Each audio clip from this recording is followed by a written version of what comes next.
Let's try and move on over to another tab, which is called Financials. So if we click here, you will see that we open up our financial grid, which has both calendar years up here if you want to, or fiscal years, depending on your setup.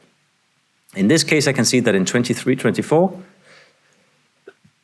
we have a rough cost estimate of 150,000 for CapEx for the software. Again, I could do the same thing for materials, either by typing in per month, quarter, or year.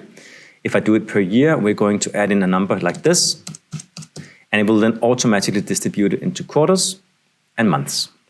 We have budget, actuals, ETC, EAC, currency. You can change the currency to other currencies in real time. We also have cost centers you can attach. So, for instance, ERP system identifiers so that you can connect with actual cost and integrate those two.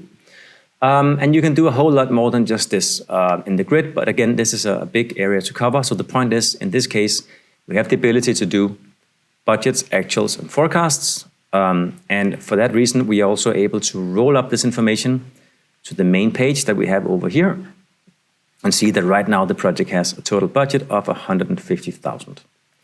So now benefits could then also come from the grid, or they could come from just a simple input field, depending on what you want.